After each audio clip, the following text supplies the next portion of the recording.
아버지, 식사하셨어요? 응, 따뜻하게 잘 지낸다. 걱정 말아라. 아버지는 오늘도 전화기 너머로 거짓말을 하셨어요.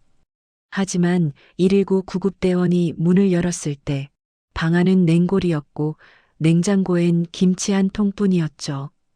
연금 92만 원으로 월세와 약값을 내고 나니 남은 건 차가운 방과 통장 잔액 2만 8천 원.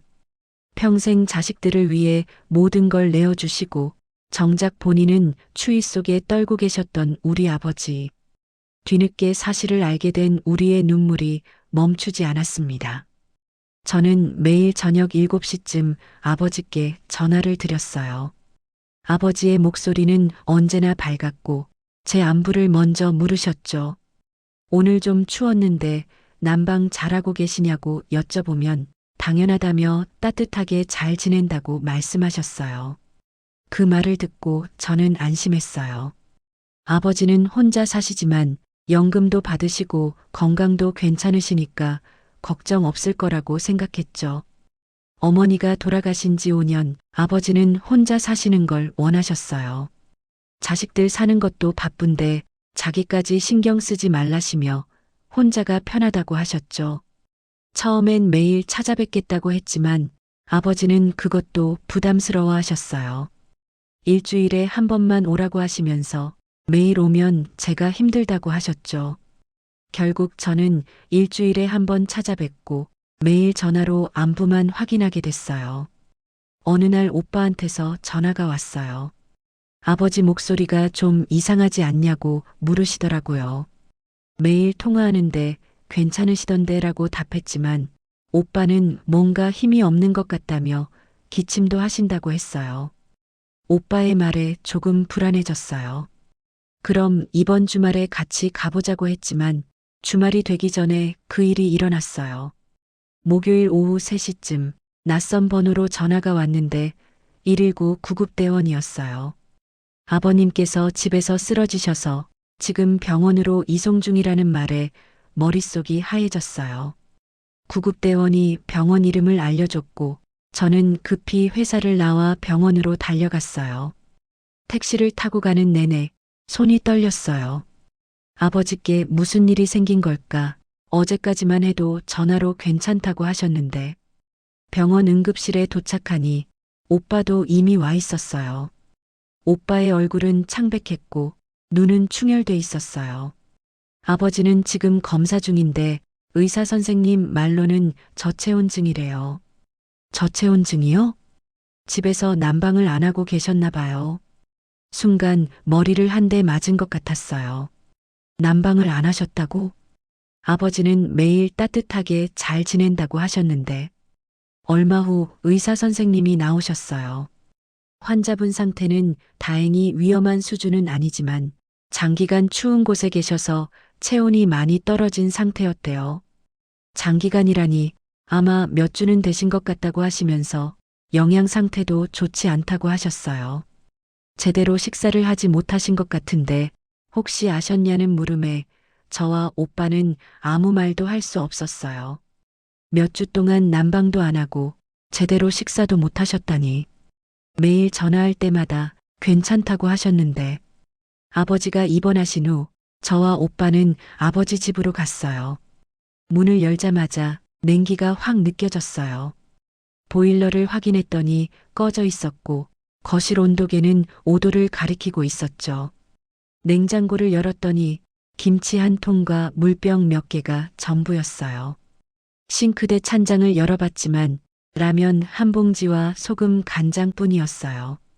오빠가 아버지 방으로 들어갔다가 통장을 들고 나왔어요.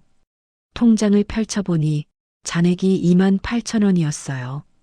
매달 25일에 92만 원이 들어오고 같은 날 월세 50만 원이 나가고 약국에서 30만 원이 나갔어요. 그러면 남는 게 12만 원인데 한 달을 어떻게 버티셨을까요? 오빠가 떨리는 목소리로 하루에 4천 원으로 사신 거라고 말했어요. 저는 그 자리에 주저앉았어요. 하루에 4천 원. 그게 무슨 의미인지 너무나도 잘 알았으니까요. 병실에서 깨어나신 아버지는 저희를 보자마자 미안하다고 하셨어요.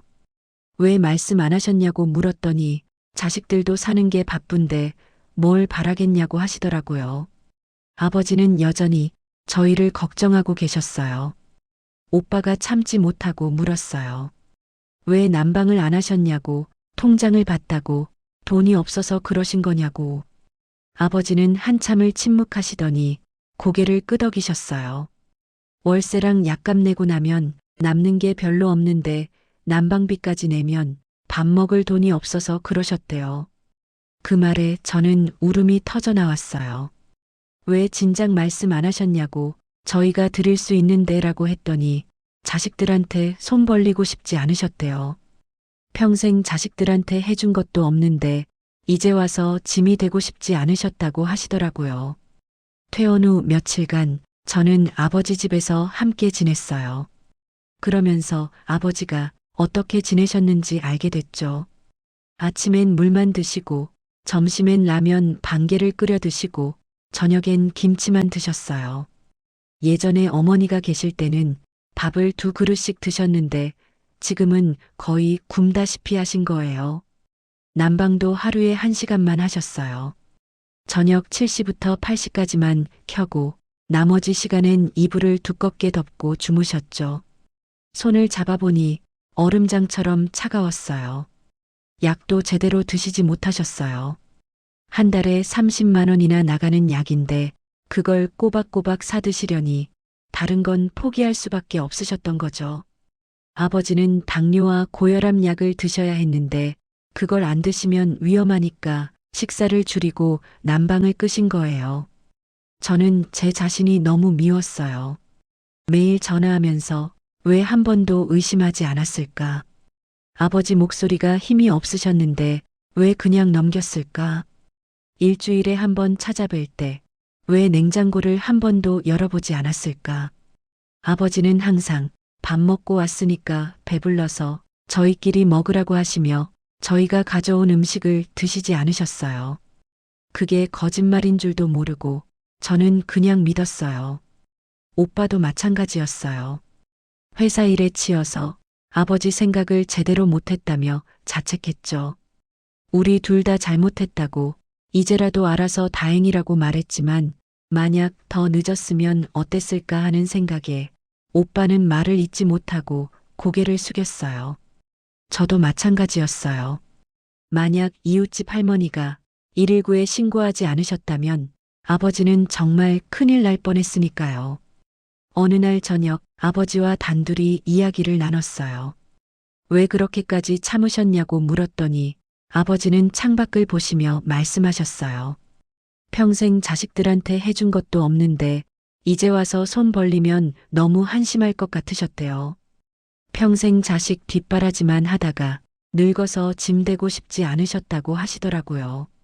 아버지는 짐이 아니라고 저희 아버지 잤냐고 했더니 그래도 저희도 애들 키우느라 돈 들어가는데 자기가 또 손 벌리면 저희가 얼마나 힘들겠냐고 하셨어요. 아버지는 마지막까지 저희를 걱정하고 계셨어요. 당신은 추위에 떨면서도 저희가 힘들까봐 아무 말씀도 하지 않으셨던 거예요. 저는 아버지 손을 꼭 잡았어요. 앞으로는 절대 혼자 참지 말라고 힘들면 바로 말씀하시라고 저희가 있다고 말씀드렸어요.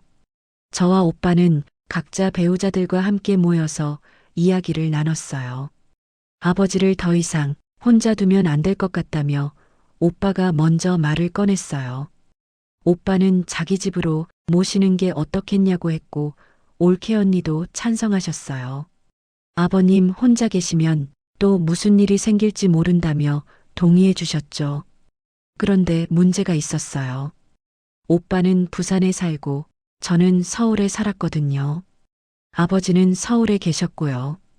부산까지 가시면 아버지가 불편하실 것 같고 병원도 여기 다니시는데 라고 말했더니 그럼 제가 모실 수 있냐고 물으시더라고요. 저희 집은 방이 좀 작긴 한데 아이들 방을 같이 쓰게 하면 될 것 같다고 했어요. 남편도 흔쾌히 동의해 줬어요. 장인어른 모시는 거 당연한 거라며 걱정 말라고 하더라고요. 하지만 정작 아버지는 거부하셨어요. 안 된다며 여기서 살 거라고 하시더라고요. 혼자 계시면 또 위험하다고 했지만 괜찮다며 이제 조심하면 된다고 하셨어요. 저희도 애들 있는데 자기가 가서 불편하게 하고 싶지 않다며 아버지는 끝까지 고집을 부리셨어요. 결국 저희는 다른 방법을 찾기로 했어요. 그럼 제가 매일 와서 식사 챙겨드리고 난방도 제가 관리하겠다고 했더니 회사 다니는데 어떻게 매일 오냐고 하시더라고요. 회사랑 가까워서 점심시간에 다녀올 수 있다고 말씀드렸어요. 사실 거짓말이었어요. 회사에서 아버지 집까지는 차로 40분 거리였거든요. 하지만 그렇게라도 해야 아버지를 지킬 수 있을 것 같았어요. 그날부터 저는 매일 아버지 집에 들렀어요. 아침에 회사 가기 전에 들러서 아침 식사를 준비해드리고 점심엔 도시락을 가져다 드렸어요. 저녁엔 퇴근하고 다시 들러서 저녁 식사를 같이 했죠. 난방도 제가 직접 관리했어요.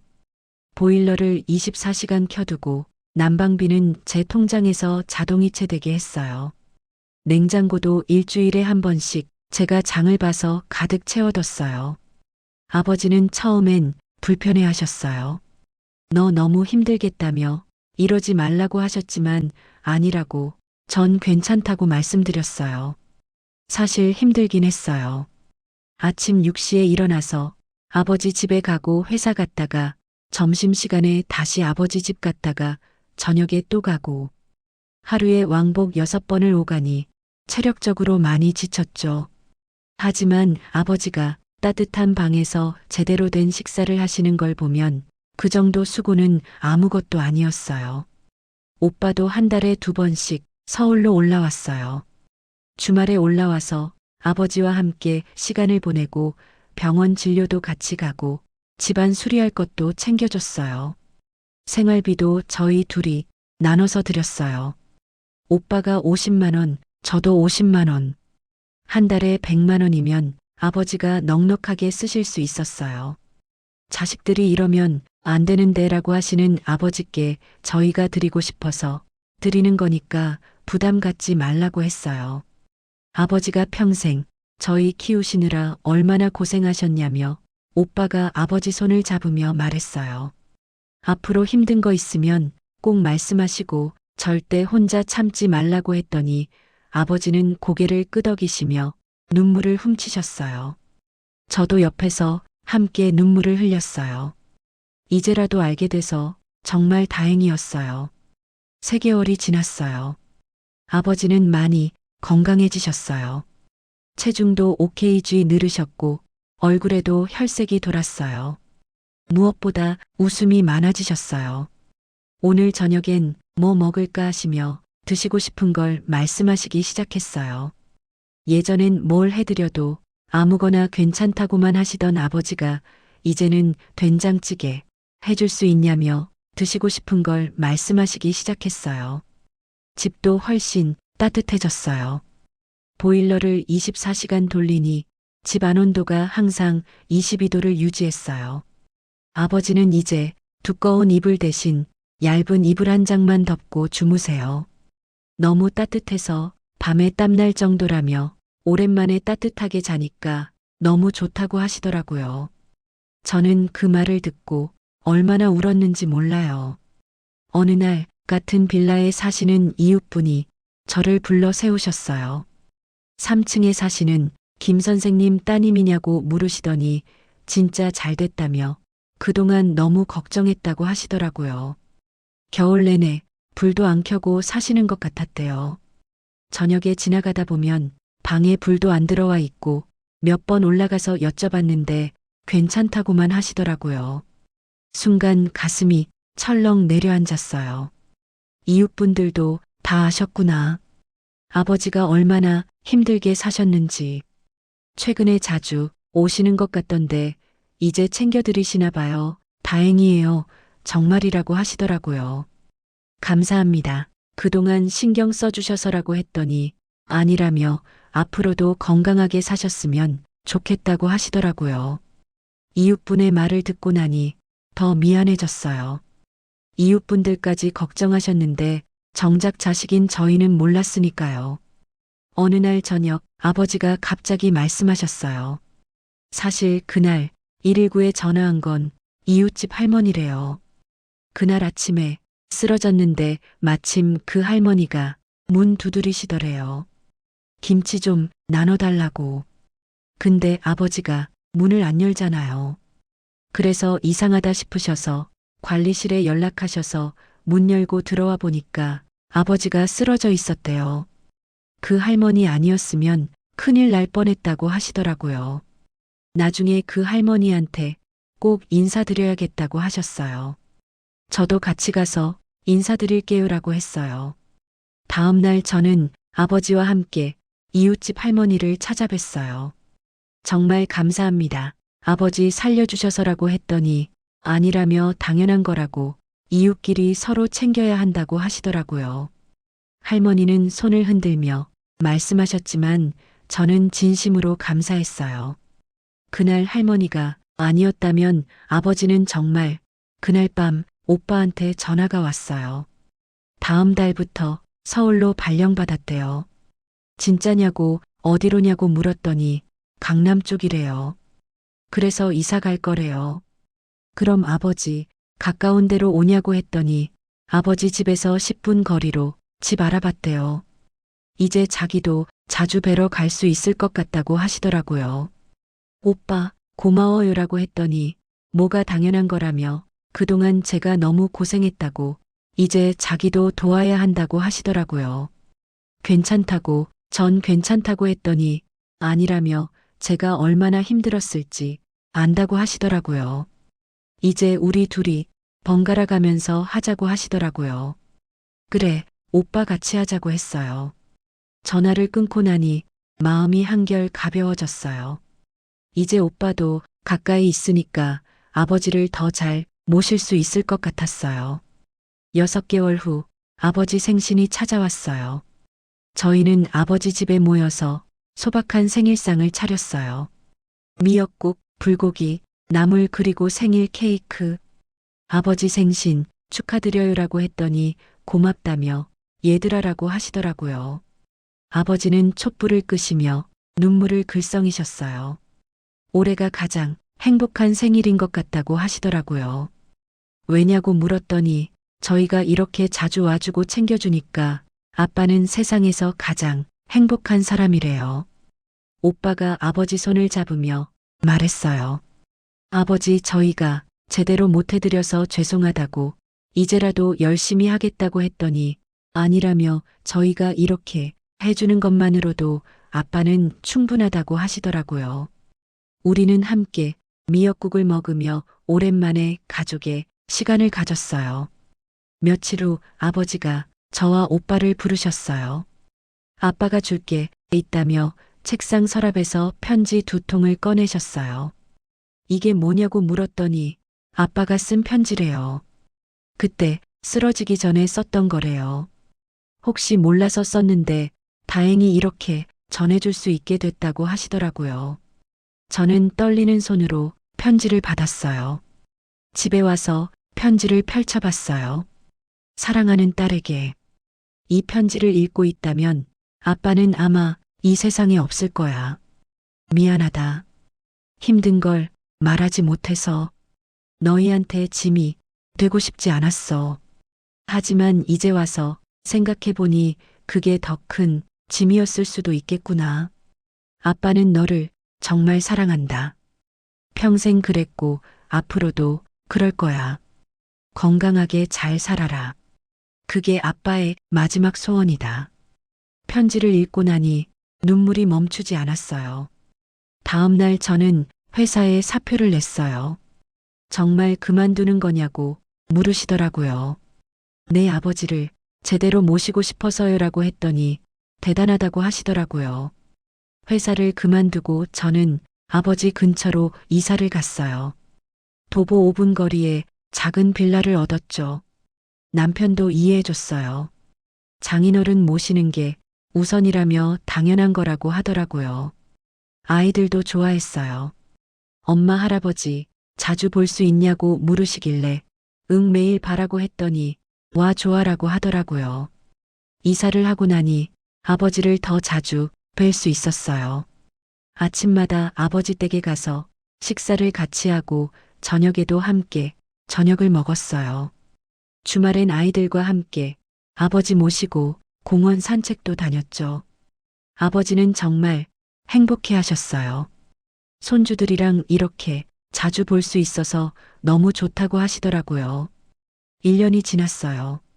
아버지는 이제 완전히 건강을 되찾으셨어요. 체중도 정상으로 돌아오셨고 혈색도 좋아지셨어요. 무엇보다 웃음이 많아지셨어요. 딸아, 아빠는 정말 행복하다고 하시더라고요. 저도요, 아버지라고 했어요. 그때 쓰러졌던 게 오히려 잘된 일인 것 같다며 그 일이 없었으면 저희한테 계속 거짓말했을 거래요. 이제는 힘들면 힘들다고 말할 수 있다며 저희가 있으니까라고 하시더라고요. 그 말을 듣고 나니 정말 다행이라는 생각이 들었어요. 조금만 더 늦었어도 아버지를 잃을 뻔했으니까요. 여러분의 부모님은 지금 어떻게 지내고 계신가요? 혹시 힘든 걸 숨기고 계시진 않나요? 오늘 부모님께 전화 한 통 해보시는 건 어떨까요? 댓글로 여러분의 이야기를 들려주세요.